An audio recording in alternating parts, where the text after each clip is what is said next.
पर होता है। मानस की चौपाई को जिसने भी अपने जीवन में उतार लिया, मानस का जीवन सफल हो गया। और यह अनुभूत बात है। मर्यादा पुरुषोत्तम श्री राम चारों वेद के ज्ञाता थे, फिर भी विद्या प्राप्त करने के लिए उन्हें गुरु वशिष्ठ के पास जाना पड़ा।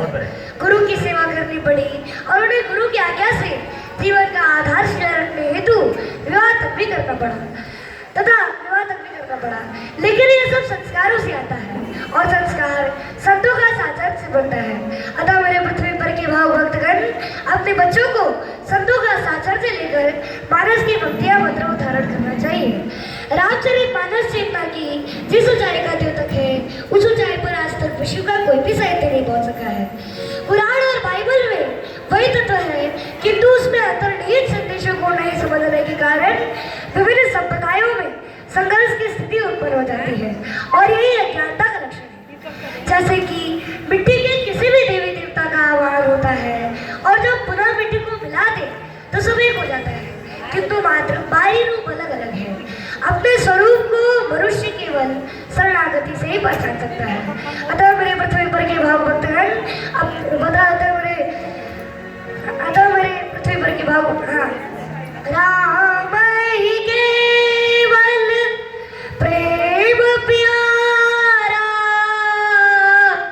और नाम ही ले जो जान निहारा। गीता में अर्जुन का जो प्रश्न है उससे भी ज्यादा ऊपर स्तर का प्रश्न मैया सती ने भगवान शिव शंभू से किया था। मन में जब संदेह रहता है तो प्रभु को पहचाना नहीं जा सकता। इसी तथ्य पर आधारित रामचरितमानस में एक कथा आती है कि जब प्रभु श्री राम सीता के वियोग में जंगल में भटक रहे थे, तब भगवान शिव शंभू प्रभु श्री राम के समीप जाना उचित नहीं समझे और उन्होंने दूर से ही भगवान राम को नमन किया।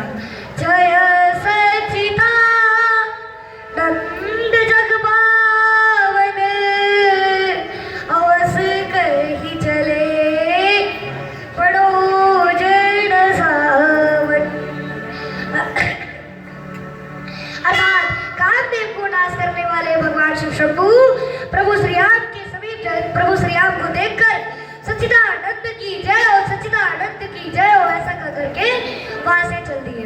और जब मैया सती ने यह सब देखा तो वे माया की वशीभूत होकर सोचने लगी कि सारा संसार भगवान शिव की वंदना करता है, पूजा अर्चना करता है, तो आज ये भगवान शिव शंभू एक साधारण से राजकुमार को देखकर इतने प्रसन्नचित्त क्यों है।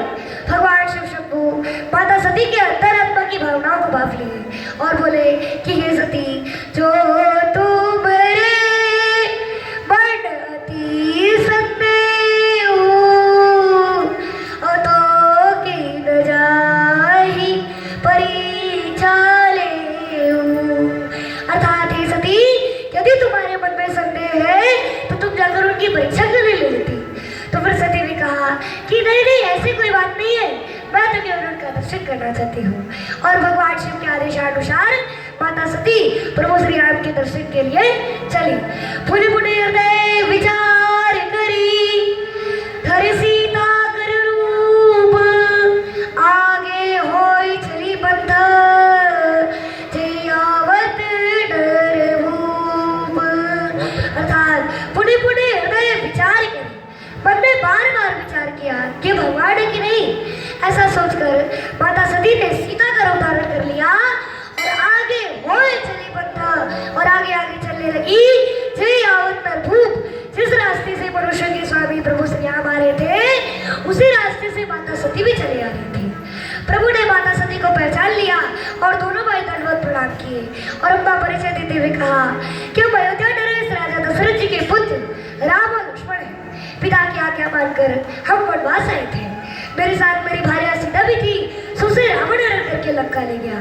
हम तो इस राधाम पर लीला करते आए हैं और आप इस जंगल में अकेली विपिन अकेली फिर गई है तू। हे माता, पिता शिव कहाँ है?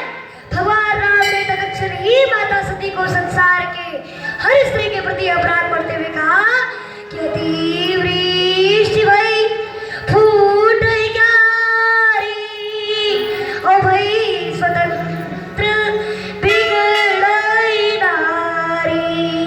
अर्थात हे माता, जिस तरह से अतिवृष्टि होने के कारण खेत की क्यारी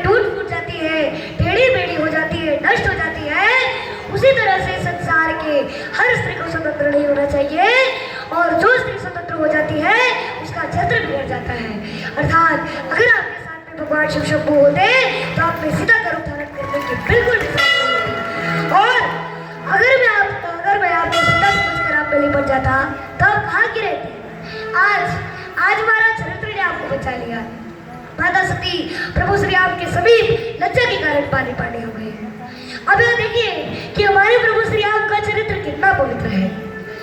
जब विश्वामित्र जी ने प्रभु राम को कहा कि हे राम, तुम अपने चरण रथ से शीला नारी अहिल्या का उद्धार करो, तब राम जी ने कहा कि हे गुरुदेव, आप तो हमसे बड़े हैं और गुरु तो महान होता है, इसलिए आप ही चरण छुआ दे। तब विश्वामित्र जी ने कहा कि चरण कमल रज चाहती कृपा करो रे भाई। अर्थात हे राम, बात यहाँ बड़े छोटे की नहीं है, मैं तुम्हारा गुरु हूँ, ये बड़ी महिमा है, पर ये अपने अपने डिपार्टमेंट की बात होती है राम। कहीं कहीं चीजें की महिमा भी अधिक होती है। बात यहाँ ज्ञान की नहीं है राम। सुनो, यहाँ जो अहिल्या का जो पतन हुआ है ये ब्रह्मवश इंद्र को गौतम के रूप में स्वीकार करने से चरित्र से पतन हुआ है। अर्थात चरित्र चला गया है, और जिसका चरित्र गिर गया हो उसका उद्धार कौन करेगा? उसका उद्धार वही करेगा जो चरित्र से पवित्र हो, अर्थात जो चरित्र से कभी डरी ना हो, और एकमात्र चरित्रवान केवल तुम ही हो राम, और कोई नहीं है। क्यों? मन में विकार आ जाता है, परम ज्ञान और वैराग्य के बल पर समझ जाते हैं, पर तुम तो ऐसे हो राम कि मोहे अतिशय प्रतीत बन केरी, जागृत की कौन कहे जे सबने ऊपर नार नहीं, जे सबने ऊपर नार नहीं। ऐसा विमल चरित्र तो केवल श्री राम का है। इसलिए हे राम, तुम्हारा चरित्र स्वयं काव्य है, कोई कवि बन जाए सहज बात है। अब यहाँ देखिए कि हमारे प्रभु श्री राम का चरित्र इतना पवित्र चरित्र है कि औरों की तो बात जाने ही दीजिए। अब यहाँ रावण की दुर्दशा देख लीजिए। रावण गया कुंभकर्ण के पास, तो कुंभकर्ण ने पूछा कि क्या बात है लंकापति, बड़े उदास दिखाई दे रहे हो, तुम चिंतित आज दशहरण क्यों? रावण बोला, हरे लिए हमने मिथिलेश कुमारी, हमने श्री सीता जी का हरण कर लिया है। कुंभकर्ण बोला, अधिकार किया तुमने उन पर? रावण बोला, लगती ही भी वो और हमारी है, वो मेरी ओर देखती तक नहीं है। तो कुंभकर्ण ने बोला कि महात्मा बनकर तुमने उन्हें हरण कर लिया, तो राम बनकर ही उन पे अधिकार पालो, नकली तो बनना है तो तुम राम ही बन जाते। तो कुंभकर्ण को तो रावण बोला कि बड़ी कठिनाई है, इसमें है हमको भैरव बारी, जब राघव रूप लगा बरने तब बात समान लगी सब नारी। अर्थात जब मैं श्री राम जी का चिंतन करने लगा तब मेरे मन से वासना ही चली गई। ऐसा पवित्र चरित्र है हमारे प्रभु श्री राम का। जय श्री राम।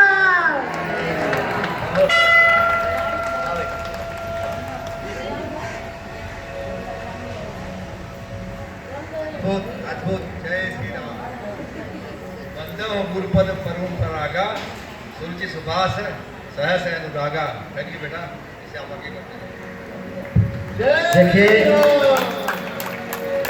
अगर इसी प्रकार कितना सुंदर हमारा बालक बोला, हर बच्चे पर यही संस्कार होना चाहिए। परमात्मा इसको इसकी प्रकार आगे बढ़ाते रहे, इसकी भविष्य सुंदर उज्जवल होती रहे, और आगे को इसी प्रकार श्री रामचरितमानस भागवत कथा हमारा बेटा कहता रहे, यही हमारा आशीर्वाद है। जय श्री राम, जय जय राम, जय जय श्री राम। बोले राजा रामचंद्र की जय।